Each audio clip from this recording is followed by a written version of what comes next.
அனைவருக்கும் வணக்கம். தமிழில் எண்கணித ஜோதிடம்.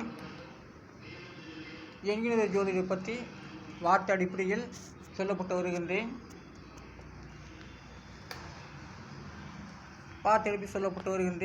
அதற்குரிய அந்த வார்த்தைக்குரிய எழுத்துக்களை எழுதி அதுக்குரிய எண்கணிதங்களையும் கொடுத்து அதை கூட்டி அதை விதி எண்ணாக அது பலனாகவும் சொல்லப்பட்டு வருகின்றேன்.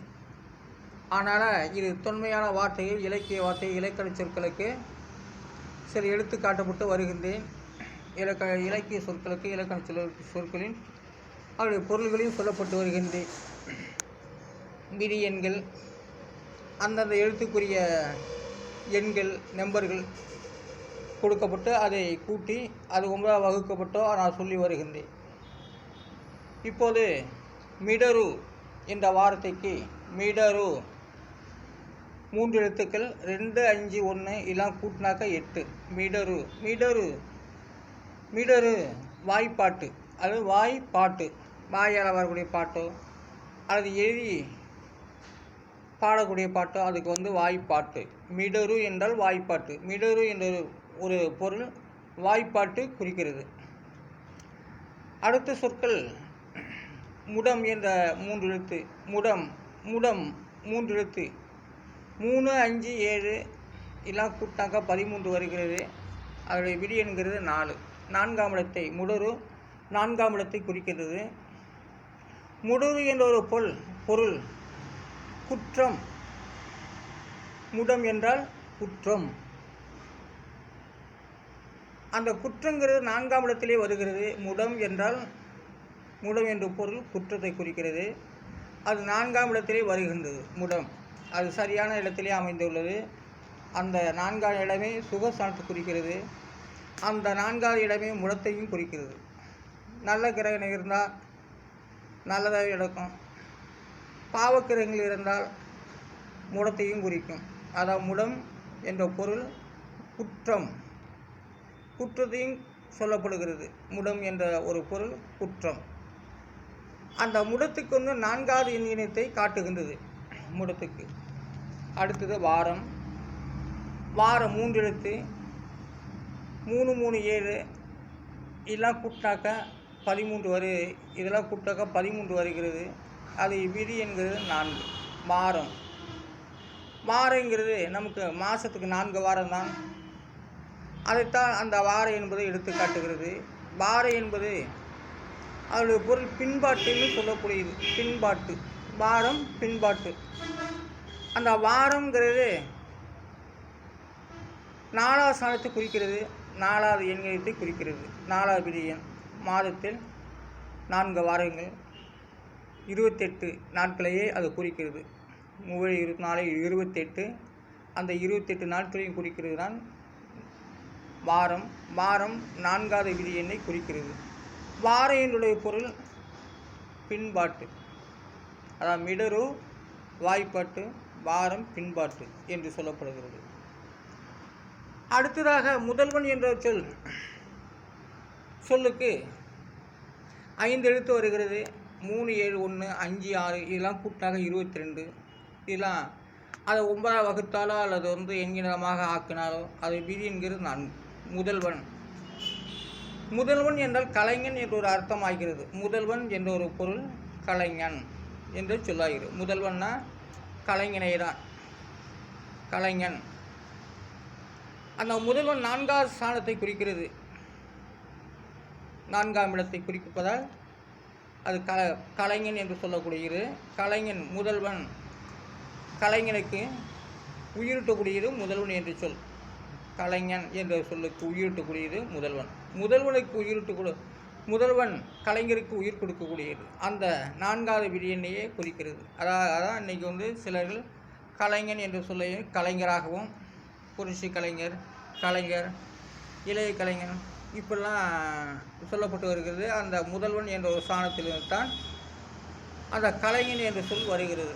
அப்போது கலைஞன் என்ற சொல் அந்த காலத்திலேயே நல்ல விவரம் தெரிஞ்சவங்க படித்து அதனுடைய பொருள் என்ன அப்படின்னு உணர்ந்து தான் சிலர்களுக்கு கலைஞருக்கு கலைஞனுக்கு கலைஞர் என்ற சொல்லும் கொடுக்கப்பட்டு உள்ளது. மற்றவர்களுக்கும் கலைஞன் என்ற சொல் கொடுக்கப்பட்டு, அதனால் தான் இன்று வரும் நடிகர்களுக்கெல்லாம் கலைஞர் கலைஞர் கலைஞன் என்று சொல்ல பயன்படுத்தி வருகின்றது. அதாவது முதல்வன் என்ற சொல் கலைஞன். ஆனால் முதல்வன் என்ற சொல்லை எடுத்தால்தான் அவர்களுக்கு உரிய மரியாதை கிடைக்கும். அதான் முதல்வன் என்ற சொல் ஒரு உரிய மரியாதையை குறிக்கிறது. முதல்வன் கலைஞன் என்ற சொல்.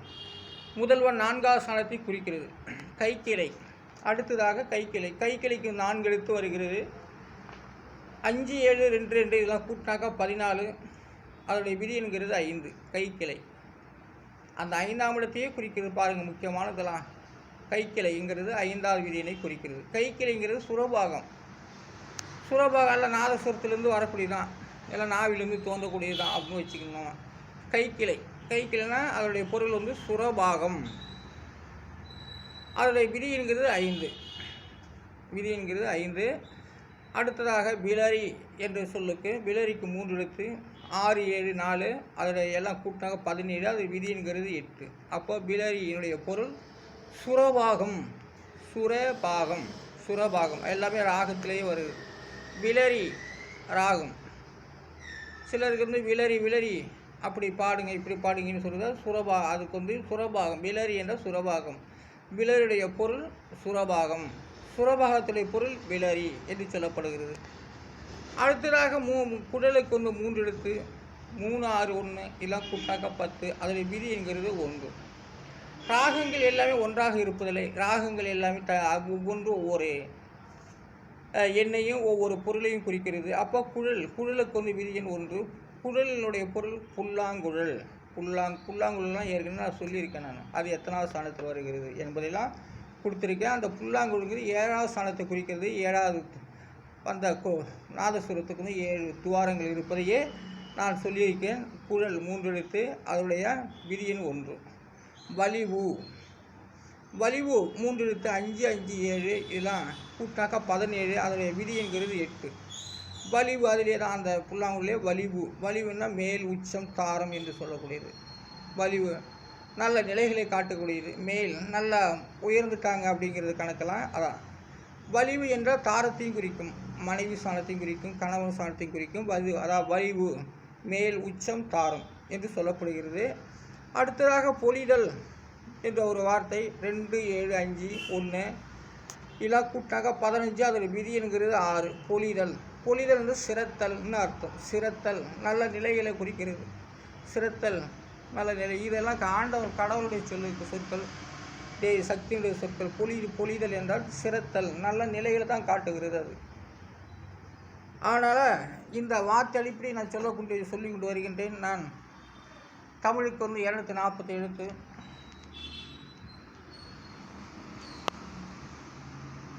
தமிழுக்கு 240 எழுத்து. அதற்குண்டான எழுத்துக்கும் தனித்தனி எண்ணில் கொடுக்கப்பட்டு அதை வார்த்தை அடிப்படையில் தமிழ் தொன்மையான சொற்களையும் தமிழ் பெயர்களையும் நான் சொல்லிக்கொண்டு தமிழ் வார்த்தைகளையும் அதற்கான சாண பலன்களையும் ஜாதக பலன் எப்படி எழுதப்பட்டது, எப்படி சொல்லப்படுகிறது என்பதையெல்லாம் இந்த 240 எழுத்தும் என்னும் எழுத்து மூலமாக நான் சொல்லிக்கொண்டு வருகின்றேன்.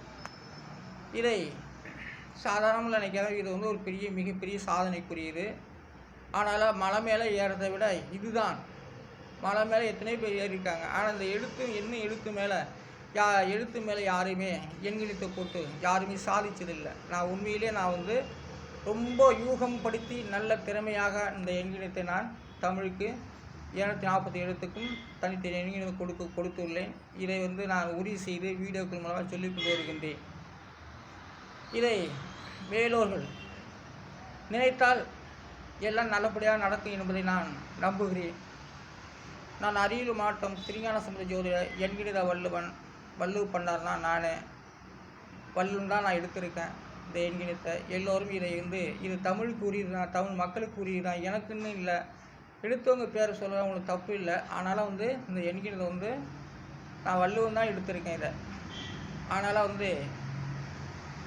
இதற்கு ஆதரவு தெரிவிக்கும்படியும் இதை மேலோர்கள் நல்ல ஒரு உயர்ந்தவர்கள், நல்ல பிரதிநிதிகள், முதல்வர்கள் இதையெல்லாம் கண்காணித்து இதுக்கு ஒரு நல்ல விமோசனம் தரும்படி கேட்டுக்கொள்கிறேன்.